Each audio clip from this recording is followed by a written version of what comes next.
Officers in West Bengal will begin issuing notices for hearing from Thursday, 18 December, marking the next phase of the special intensive revision.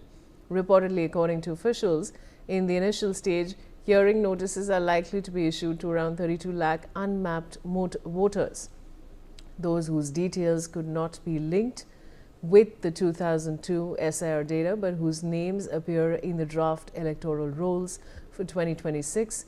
I have Renik Datta joining me with more details. Renik, what more can you tell us? देखिए, election commission के सूत्रों के हवाले से जो खबर मिल रहा है कि एसआईआर का जो सेकंड फेज वो चालू होने वाला है 18 तारीख यानी थर्सडे से ही। जो जिन लोगों का नाम ये ड्राफ्ट वोटर लिस्ट में है, जिनका नाम 2002 साल का वोटर लिस्ट में नहीं था और या तो उनके साथ मैच नहीं हो रहा है, ऐसा जो लोग है, ऐसा जो वोटर्स है, उनको नोटिस दिया जाएगा, उनको हियरिंग के लिए बुलाया जाएगा। जैसे कि इसके पहले भी इलेक्शन कमीशन की तरफ से कहा गया था कि एसआईआर में बहुत सारे लोगों का नाम ऐसा है जिनका डॉक्यूमेंट्स वेरीफाई करना पड़ेगा और डॉक्यूमेंट्स वेरीफाई करने के लिए उनको हियरिंग के लिए बुलाना भी पड़ेगा। और ऐसा करीब 32 लाख के ऊपर अनमैप्ड वोटर्स है, ऐसा भी इलेक्शन कमीशन के सूत्रों के हवाले से खबर मिल रहा है। और इन लोगों को ही बुलाने का काम जो है वो ईआरओ की तरफ से किया जाएगा। थर्सडे से ही इन लोगों को नोटिस दिया जाएगा। जैसे कि इलेक्शन कमीशन के सूत्रों के हवाले से खबर मिल रहा है कि इनको नोटिस देने का जो प्रोसेस, इस प्रोसेस के माध्यम से हर एक जगह का हर एक बूथ लेवल ऑफिसर्स को जो ईआरओज है उनको निर्देश दिया गया है कि हर एक को घर घर के जाके इनको नोटिस देना पड़ेगा। 2 नोटिस कॉपी तैयार करना पड़ेगा। एक जो वोटर है कंसर्न वोटर उनको दिया जाएगा और दूसरा उनका सिग्नेचर करते हुए ईआरओ के पास रखा जाएगा। और उसके बाद ही बूथ लेवल जो ऑफिसर्स है उनके तरफ से ये कलेक्ट किया जाएगा और ये नोटिस जो है ये सर्व किया जाएगा। इसके बाद ही हियरिंग के लिए इनको बुलाया जाएगा। जिनके पास ये जो 11 डॉक्यूमेंट स्पेसिफिक किया गया है इलेक्शन कमीशन की तरफ से, वो 11 डॉक्यूमेंट्स का अंदर में जो भी डॉक्यूमेंट्स उनके पास है वो डॉक्यूमेंट्स लेकर ये हियरिंग के प्रोसेस में जो है वो आना पड़ेगा। जैसे कि इलेक्शन कमीशन के सूत्रों के हवाले से जो खबर है कि मेनली इलेक्शन कमीशन का ये जो एसआईआर का फर्स्ट फेज ये जब कंप्लीट हुआ उसके बाद ही सेकंड फेज चालू करने के लिए ये प्रोसेस जो है ये चालू किया जा रहा है। ये सेकंड फेज में हियरिंग के लिए बहुत सारे लोगों को बुलाने का बात था। जैसे कि इलेक्शन कमीशन के सूत्रों के हवाले से खबर है कि अराउंड 32 लाख के ऊपर अनमैप्ड वोटर है जिनका जो लिंक 2002 का एसआईआर डेटा के साथ अपीयर नहीं करता है, मगर 2026 का ड्राफ्ट रोल में उन लोगों का नाम है।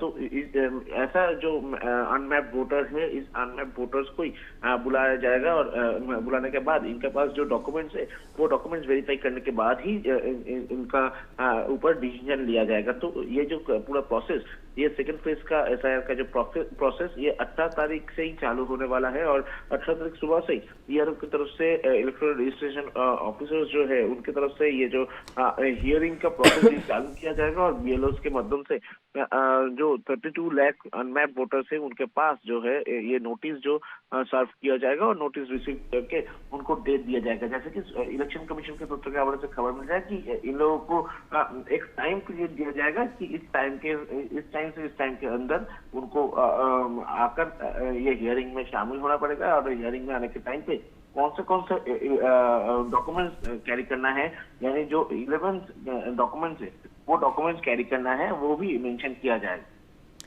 Renik, बने रहिए हमारे साथ. Now, according to officials, being included in the draft electoral rolls does not necessarily mean that a voter will not be called for a hearing, though the process in their case may be comparatively simpler.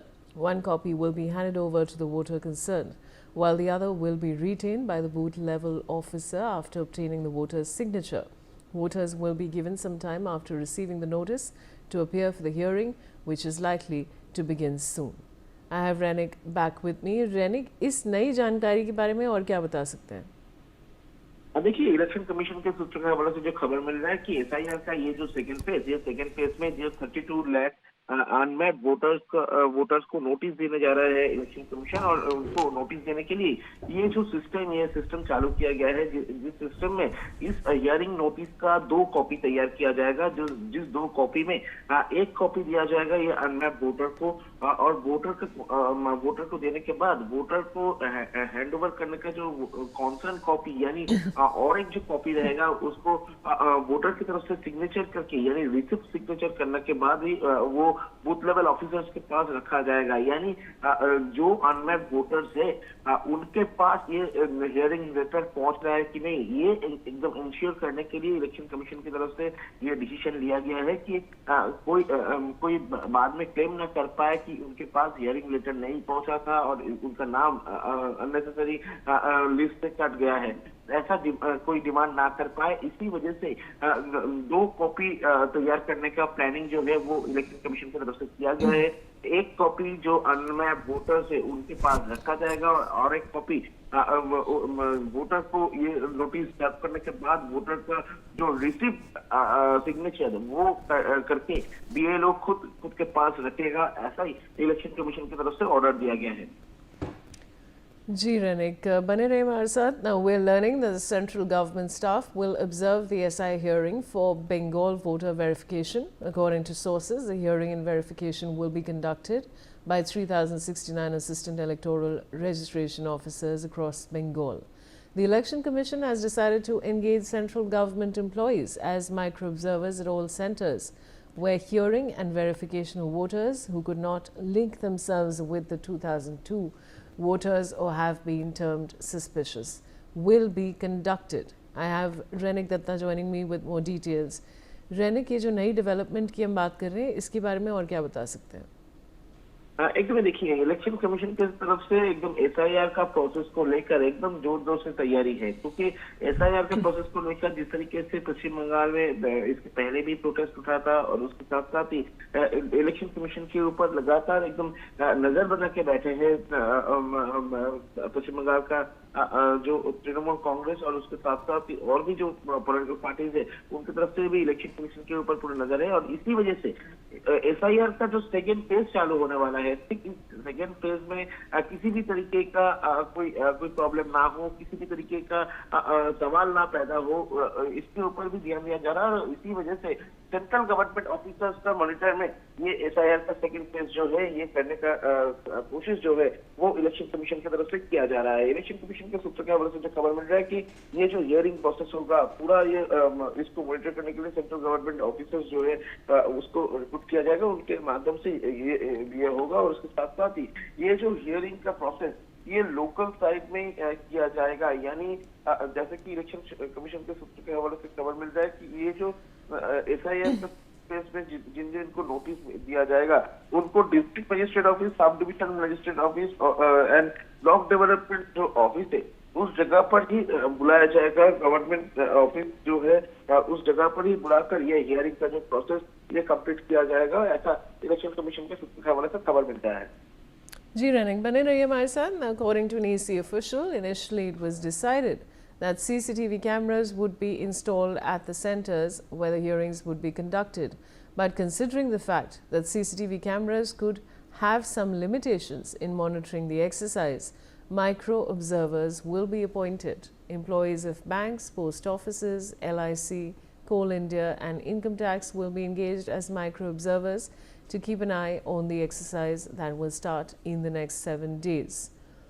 रेनिक, यहाँ पे CCTV footage की भी बात हो रही है, उसके बारे में और क्या जानकारी है आपके पास? ऐसे में देखिए, जिस जगह पर एसआईआर का ये जो हियरिंग प्रोसेस चलेगा उस जगह पर एकदम सीसीटीवी लगा रखा जाएगा। और जैसे कि इलेक्शन कमीशन के सूत्रों के हवाले से खबर मिल रहा है कि हर एक जगह पर सीसीटीवी रहेगा और उसके साथ साथ माइक्रो ऑब्जर्वर को भी इंक्लूड करना पड़ेगा, क्योंकि सीसीटीवी का रेंज जो है वो कम है और सीसीटीवी के अंदर में सब कुछ नहीं आता है। और इसी वजह से माइक्रो ऑब्जर्वर भी रिक्रूट किया जाएगा जो पूरा ये जो प्रोसेस है ये प्रोसेस को ऑब्जर्व करेगा और प्रोसेस में कोई प्रॉब्लम हो रहा है कि नहीं, किसी के तरफ से कोई दिक्कत आ रहा है कि नहीं, ये जानने का कोशिश भी किया जाएगा। यानी एसआईआर का ये जो सेकेंड फेज है इस सेकेंड फेज को लेकर पूरा एकदम तैयारी जो है वो इलेक्शन कमीशन की तरफ से लिया गया है और इलेक्शन कमीशन पूरा सतर्क से बोल सकते हैं कि ये पूरा मैटर को किसी भी हालात पर या किसी भी जगह पर प्रॉब्लम का सामना किसी को ना करना पड़े और एसआईआर के सेकेंड फेज यानी हियरिंग ये जो सेशन है इसको लेकर कोई सवाल पैदा ना करे, इसको लेकर इलेक्शन कमीशन पूरा तैयार है।